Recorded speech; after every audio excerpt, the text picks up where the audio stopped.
السلام علیکم ورحمۃ اللہ وبرکاتہ۔ بسم اللہ الرحمن الرحیم۔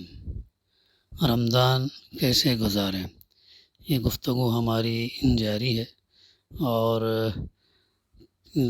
ہم کیا کریں اس رمضان المبارک میں، جس سے زیادہ فائدہ ہم حاصل کیسے کریں، اس کے روزوں سے، اس کی تراویح سے، اس کی تلاوت قرآن سے، اس کی عبادات اور معمولات سے، اس کی راتوں سے اور اس کے دنوں سے تقویٰ کی قوت اور استعداد حاصل کر سکیں۔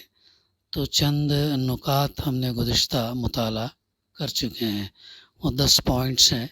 ریمائنڈر کے طور پر دوبارہ صرف میں وہ پوائنٹس یاد دہانی کراتے ہوئے آگے بڑھوں گا انشاءاللہ۔ پہلی چیز یہ ہے کہ نیت اور ارادہ، صحیح نیت اور پکا ارادہ ہونا چاہیے۔ دوسری چیز یہ کہ قرآن مجید سے ہمارا تعلق ہو، قرآن مجید کی تلاوت، اس کی سماعت اور علم اور فہم کے حصول کا اہتمام ہم کریں اس مہینے میں۔ تیسری چیز یہ ہے کہ اللہ تعالیٰ کی نافرمانی سے بچنا، اس کی خصوصی کوشش ہم کو کرنا چاہیے، جس کے ذریعے سے ہم روزے کا جو مقصد تقویٰ پیدا کرنا ہے وہ ہم انشاءاللہ اسے حاصل کر سکیں گے۔ چوتھی چیز نیکی کی جستجو، ہر طرح کی نیکیوں کی خصوصی جستجو ہمارے اندر پیدا ہو، اور ہر لمحے ہر قسم کی نیکی کی طلب اور جستجو تو مومن کی فطرت کا جز ہونا چاہیے، لیکن یہ رمضان کے مہینے میں اس معاملے میں بھی خصوصی توجہ اور کوشش اس کی ضروری ہے۔ پانچویں چیز قیام اللیل، رات کا قیام اور تلاوت قرآن اپنا احتساب اور استغفار تقویٰ کے حصول کے لیے بہت ضروری اور انتہائی کارگر نسخہ ہے۔ چھٹی چیز ذکر اور دعا، اس کا بھی اہتمام پوری زندگی میں ہر وقت ضروری ہے۔ ذکر کیا، ہر وہ کام جو اللہ تعالیٰ کو محبوب ہے ذکر ہے، چاہے دل سے ہو یا زبان سے یا اعضاء و جوارح سے۔ روزہ بھی ان معنوں میں ذکر ہے، بھوک پیاس بھی ذکر ہے، اور تلاوت قرآن خصوصاً نماز میں تو ہے ہی ذکر کی بڑی اعلیٰ اور عرفہ صورت ہے۔ پھر ساتواں شب قدر اور اعتکاف، یہ وہ مبارک رات ہے جس میں قرآن مجید نازل ہوئی۔ یہ رات اپنی قدر و قیمت کے لحاظ سے، اس کام کے لحاظ سے جو اس رات میں انجام پایا، ان خزانوں کے لحاظ سے جو اس رات میں تقسیم کیے جاتے ہیں اور حاصل کیے جا سکتے ہیں، ہزاروں مہینوں اور ہزاروں سالوں سے بہتر ہے۔ پھر آٹھویں چیز انفاق فی سبیل اللہ، اللہ کے راستے میں فیاضی سے خرچ کرنا ہے۔ یہ نماز کے بعد سب سے بڑی عبادت اللہ کی راہ میں خرچ کرنا، جو کچھ اللہ تعالیٰ نے بخشا ہے وہ سب خرچ کرنا، وقت بھی، جسم اور جان کی قوتیں بھی، لیکن سب سے بڑھ کر مال خرچ کرنا، اس لیے کہ مال دنیا میں سب سے بڑھ کر محبوب اور مرغوب ہوتا ہے، اور دنیا کی محبت ہی ساری کمزوریوں کا سرچشمہ ہے۔ نویں چیز انسان کی مدد اور خدمت خلق، رمضان کے مہینے کو نبی کریم صلی اللہ علیہ وسلم نے شہر المواسات قرار دیا۔ یہ اپنے جیسے انسانوں، اپنے بھائیوں اور بہنوں کے ساتھ ہمدردی اور غمخواری کا مہینہ ہے۔ پھر 10ویں چیز دعوت القرآن، یعنی قرآن اور خیر کی طرف لوگوں کو بلانا۔ تو یہ وہ دراصل 10 چیزیں ہیں جو گزشتہ ہم تفصیل سے اس کا مطالعہ کر چکے ہیں، اور ہمارے سامنے اپنے گزشتہ بیانات میں بات آ چکی ہے۔ لیکن اگر ہم غور کریں تو یہ سب ایک ہی مقصد کے رشتے سے بندھی ہوئی ہیں اور باہم ایک دوسرے کے ساتھ مربوط ہیں۔ وہ رشتہ یہ ہے کہ ہم رمضان سے وہ تقویٰ اور قوت اور استعداد حاصل کریں جس سے ہم قرآن کی امانت کا حق ادا کرنے کے اہل بن جائیں۔ یہ مقصد اس لیے سب سے اہم ہے کہ ہماری انفرادی یعنی انڈیویجول اور اجتماعی یعنی کلیکٹیو زندگی کی کامیابی صرف قرآن مجید سے وابستہ ہے، اور دنیا میں ہمیں عزت اور سربلندی بھی صرف قرآن مجید کے ذریعے ہی نصیب ہو سکتی ہے۔ آخرت میں بھی ہماری نجات اور فلاح کا دار و مدار اسی بات پر ہے کہ ہم قرآن مجید سے کیا سلوک کرتے ہیں، اس کی بتائی ہوئی راستے پر کہاں تک چلتے ہیں اور اس کے لانے والے کا اتباع کتنا کرتے ہیں۔ رمضان المبارک ہر سال آتا ہے، ایک کے بعد دوسرا رمضان آتا ہے اور صدیوں سے آ رہا ہے۔ ایک کے بعد دوسرا قرآن ختم ہوتا ہے اور ان گنت تعداد میں ہوتا ہے، انفائنائٹ بار جو پڑھا جاتا ہے۔ ہر رمضان میں تلاوت قرآن ہوتی ہے، روزے رکھے جاتے ہیں، نمازیں پڑھی جاتی ہیں، ذکر اور دعا میں راتیں بسر ہوتی ہیں، لیکن ہم وہیں کے وہیں رہتے ہیں جہاں رمضان شروع ہونے سے پہلے تھے۔ تقویٰ سے اتنے ہی محروم رہتے ہیں جتنے رمضان کے بغیر تھے۔ نہ ہماری شخصی حالت میں تبدیلی ہوتی ہے، نہ ہمارے انفرادی اخلاقی اصلاح ہوتی ہے، نہ ہماری قومی اور ملی حالت میں تغیر واقع ہوتا ہے، نہ ہمارے اوپر سے ذلت اور مسکنت اور غلامی اور پستی کے بادل چھٹتے ہیں۔ ایسا کیوں ہے؟ پہلی بات تو یہ ہے کہ اس کے لیے کہ سوچ سمجھ کر اہتمام اور کوشش کے بغیر ہم رمضان سے وہ خیر کثیر حاصل نہیں کر سکتے جس کے خزانے لٹاتے ہوئے وہ ہر سال ہمارے اوپر سائے فگن ہوتا ہے۔ اس شعوری کوشش اور اہتمام سے ہم محروم ہیں، یعنی کانشیسلی ہم جن چیزوں کو رمضان کے مہینے میں ادا نہیں کرتے۔ ہماری عبادات کے اندر کانشیسنس شعور جو ہے کم ہوتا ہے، یا اس کی طرف سے ہم لاپرواہ ہیں۔ پہلی وجہ اس سے زیادہ یہ کہ ہماری حالت اس حالت سے زیادہ قریب ہے جس کے بارے میں اللہ کے رسول صلی اللہ علیہ وسلم نے یوں متنبع فرمایا ہے کہ جو جھوٹ بولنا اور اس پر عمل کرنا نہ چھوڑے تو اللہ تعالیٰ کو اس بات کی کوئی ضرورت نہیں کہ وہ اپنا کھانا پینا چھوڑ دے۔ بخاری میں اس کا ریفرنس ہے، ابو ہریرہ اس کے راوی ہیں۔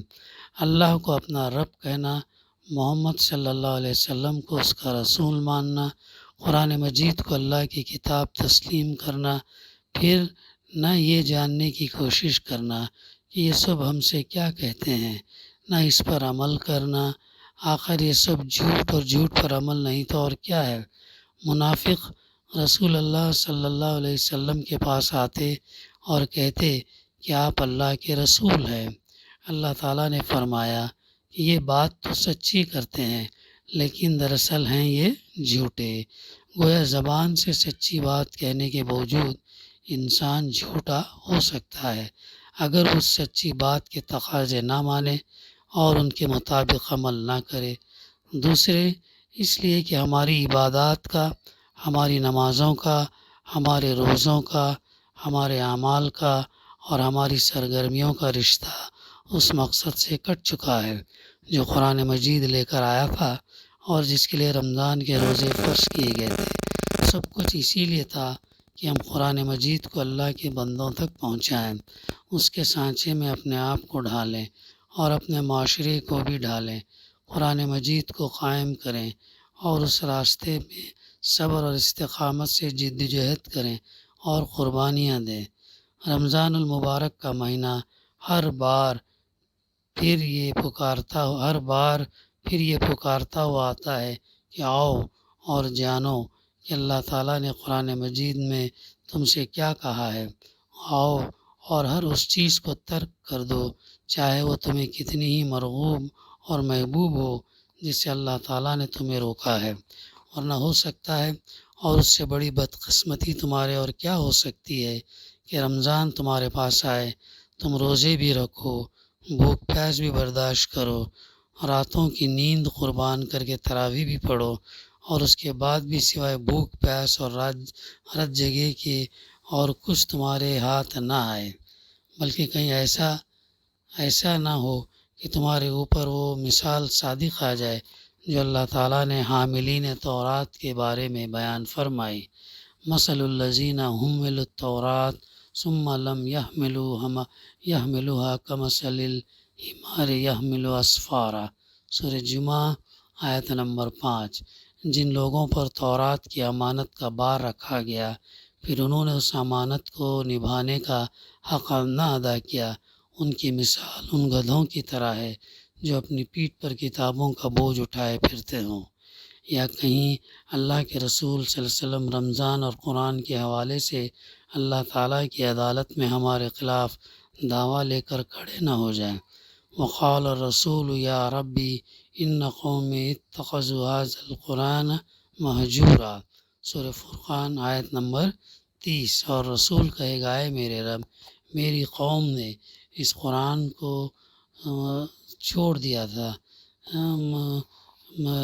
چھوڑا تھا۔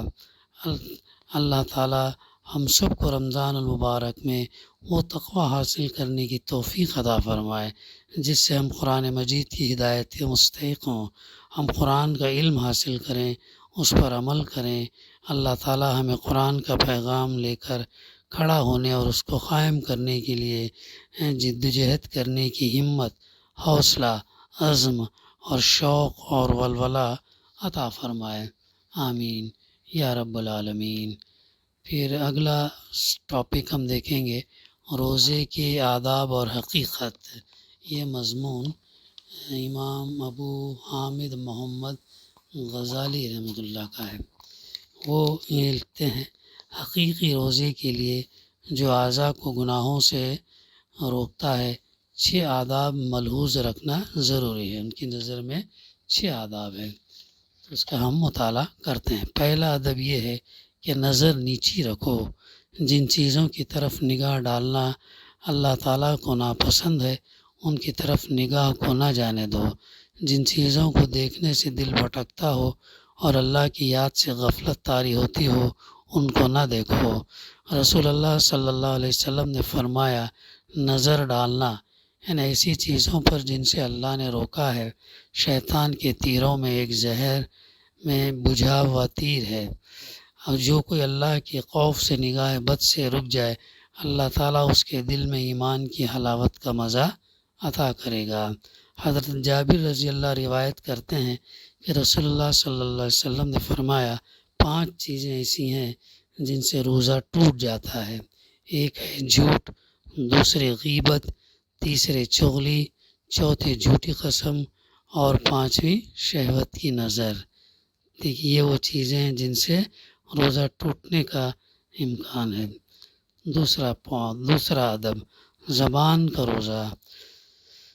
یہ ہے کہ زبان سے بیہودہ بات نہ کرو، جھوٹ نہ بولو، غیبت نہ کرو، چغلی نہ کھاؤ، فحش گفتگو نہ کرو، ظلم کی بات نہ کرو، جھگڑا نہ کرو اور بات نہ کاٹو۔ زبان کا روزہ یہ ہے کہ خاموش رہے، ان گناہوں سے بچے اور اسے اللہ کی یاد اور تلاوت قرآن میں مشغول رکھے۔ سفیان سوری رحمۃ اللہ کہتے ہیں کہ غیبت سے روزہ ٹوٹ جاتا ہے۔ مجاہد رحمۃ اللہ نے کہا کہ 2 چیزوں سے روزہ ٹوٹ جاتا ہے، ایک غیبت، دوسرے جھوٹ۔ رسول اللہ صلی اللہ علیہ وسلم نے فرمایا روزہ ڈھال ہے گناہوں سے بچاؤ کے لیے۔ تم میں سے کوئی روزے سے ہو تو نہ فحش بکے، نہ بد کلامی اور فضول گوئی کرے، نہ چیخے چلائے، اور اگر کوئی گالی دے یا لڑنے پر اتر آئے تو کہہ دے کہ میں روزے سے ہوں۔ ایک حدیث میں ہے کہ اللہ کے رسول صلی اللہ علیہ وسلم کے زمانے میں 2 عورتوں نے روزہ رکھا۔ دن گزرنے کے ساتھ بھوک اور پیاس کی شدت سے ان کی حالت خراب ہو گئی۔ انہوں نے اللہ کے رسول صلی اللہ علیہ وسلم کی خدمت میں آدمی بھیجا اور افطار کی اجازت طلب کی۔ آپ صلی اللہ علیہ وسلم نے اس آدمی کو ایک پیالہ دیا اور ارشاد فرمایا کہ ان دونوں سے کہنا کہ جو کچھ تم نے کھایا ہے اس پیالے میں قے کر دو۔ ایک عورت نے قے کی تو آدھا پیالہ تازہ گوشت اور خون سے بھر گیا۔ دوسری نے قے کی تو پیالہ پورا بھر گیا۔ لوگوں کو بہت تعجب ہوا۔ رسول اللہ صلی اللہ علیہ وسلم نے فرمایا کہ ان دونوں نے اس غذا سے تو روزہ رکھا جو اللہ نے حلال کی ہے، اور جو چیزوں سے اس نے حرام کی ہے اسے کھاتی رہیں۔ ایک دوسرے کے پاس بیٹھی تو دونوں نے لوگوں کی غیبت شروع کر دی۔ دونوں نے لوگوں کا جو گوشت کھایا تھا وہی گوشت پیالے میں ہے۔ تیسرا، کان کا روزہ۔ تیسرا ادب یہ ہے کہ کانوں کو بری بات سننے سے روکو، اس لیے کہ جن باتوں کا زبان سے نکالنا حرام ہے ان کا سننا بھی حرام ہے۔ اسی وجہ سے اللہ تعالیٰ نے کانوں سے جھوٹ سننے والوں اور حرام کا مال کھانے والوں کا ذکر ساتھ ساتھ فرمایا ہے۔ فرمایا سماعون للکذب اکلون للسحت، یہ کان لگا کر جھوٹ سننے والے اور حرام کا مال کھانے والے۔ سورہ مائدہ آیت نمبر 42۔ اسی طرح اس نے یہ بھی ارشاد فرمایا، اس کا ترجمانی یوں ہے، کیوں ان کے علماء اور مشائخ انہیں گناہ کی بات کہنے اور حرام کھانے سے نہیں روکتے؟ غیبت سننا اور خاموش رہنا بھی حرام ہے۔ اللہ تعالیٰ فرماتا ہے، پھر تو تم بھی انہی کی طرح ہوئے۔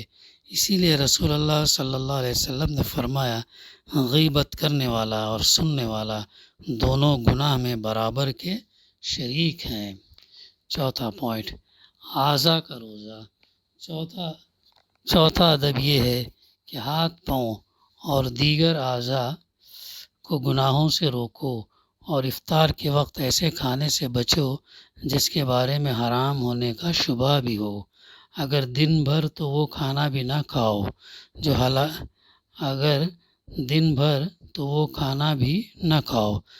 جو حلال ہے اور افطار حرام کھانے سے کرو، تو کیا روزہ ہوا؟ ایسے روزے دار کی مثال ایسی ہے جیسے ایک شخص محل تعمیر کرے مگر پورے شہر کو منہدم کر دے۔ اگر ضرورت سے زیادہ کھایا جائے تو حلال کھانا بھی روح کے لیے نقصان دہ ہوتا ہے۔ اسی لیے روزہ کھانا کم کرنے کی تربیت کرتا ہے۔ وہ بہت بیوقوف ہوگا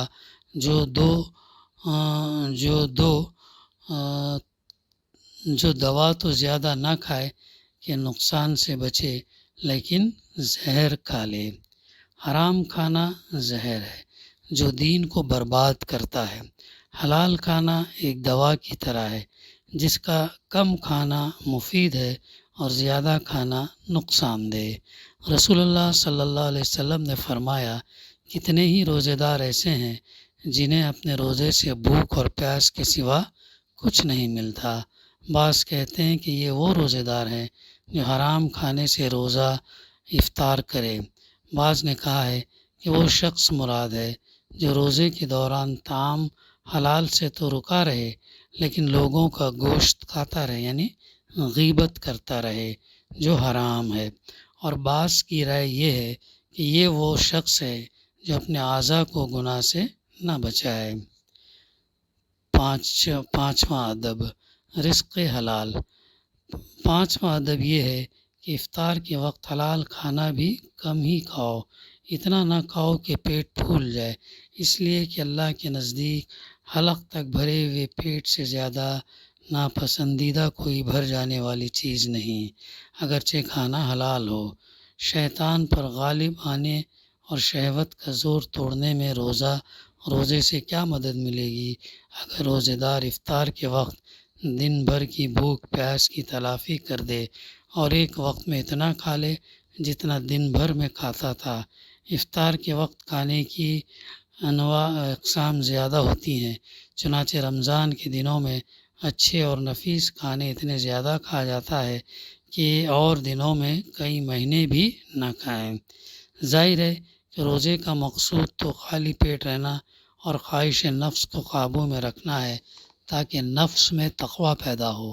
اب اگر کوئی صبح سے شام تک تو معدہ خالی رکھے پھر لذیذ کھانوں سے خوب پیٹ بھر لے تو نفس کی خواہشات اور لذتیں دوبالا ہو جائیں گی، اور ایسی خواہشات بھی بیدار ہو جائیں گی جو روزہ نہ رکھتا تو نہ ابھرتی۔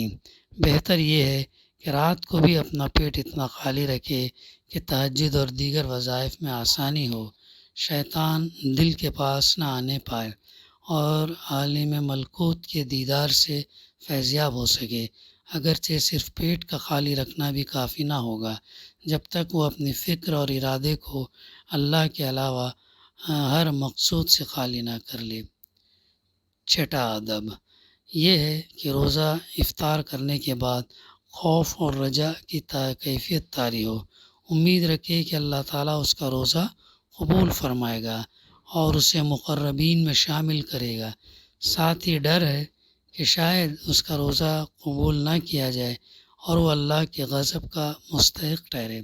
حقیقت یہ ہے کہ ہر عبادت سے فارغ ہونے کے بعد یہی کیفیت ہونا چاہیے۔ یہ روزے کے وہ 6 آداب ہیں جن کو ملحوظ رکھنے ہی سے روزہ حقیقی معنوں میں صحیح ہوتا ہے۔ ابو درداء رضی اللہ کہتے ہیں کہ عقل مند آدمی کا سونا اور روزہ نہ رکھنا بھی خوب ہے، اور بیوقوف آدمی کا روزہ رکھنا اور جاگنا بھی برا ہے۔ کہا گیا ہے کہ یقین اور تقوی کے ساتھ ذرہ برابر عبادت غلط کاریوں کے ساتھ کی ہوئی پہاڑ کے برابر عبادت سے افضل ہے۔ غلط کاریوں کے ساتھ کی ہوئی پہاڑ کے برابر عبادت سے افضل ہے۔ بعض علماء نے کہا ہے کہ بہت سے روزے دار در حقیقت بے روزہ ہوتے ہیں اور بہت سے بے روزہ روزے دار۔ بے روزہ روزے دار وہ ہیں جو کھاتے پیتے تو ہیں مگر اپنے اعضاء کو گناہوں سے محفوظ رکھتے ہیں، اور روزے دار بے روزہ وہ ہیں جو کھانے پینے سے تو رک جاتے ہیں لیکن اپنے اعضاء کو گناہوں سے نہیں روکتے۔ رسول اللہ صلی اللہ علیہ وسلم نے فرمایا، روزہ ایک امانت ہے، ہر ایک کو اپنی امانت کی حفاظت کرنی چاہیے۔ جب آپ صلی اللہ علیہ وسلم نے یہ آیت پڑھی، ان اللہ یامرکم ان تودوا الامانات الی اہلہا، یعنی اللہ حکم دیتا ہے کہ امانتیں اہل امانت کے سپرد کرو، تو اپنے دست مبارک کو اپنے کان اور آنکھ پر رکھا اور فرمایا کہ کان سے سننا اور آنکھ سے دیکھنا بھی امانت ہے۔ تو دوستو یہ وہ نکات تھے 6 ادب، اور اس سے پہلے 10 رمضان میں کرنے کے کام ہیں جس کو جو ہمیں اختیار کرنے کی کوشش کرنی چاہیے۔ دعا ہے کہ اللہ سبحانہ و تعالیٰ ہمیں کہنے سننے سے زیادہ ہمارے اعمال اور ہماری عبادات کے اندر تاثیر عطا کرے تاکہ ہم خلوص نیت کے ساتھ اس پر عمل پیرا ہوں، اور یہ بھی دعا ہے کہ اللہ سبحانہ و تعالیٰ ہمیں عمل کرنے کی توفیق عطا فرمائے۔ ربنا تقبل منا انک انت السمیع العلیم وتب علینا انک انت التواب الرحیم۔ صلی اللہ تعالیٰ علی خیر خلقہ وعلی آلہ وصحبہ اجمعین۔ الحمد للہ رب العالمین۔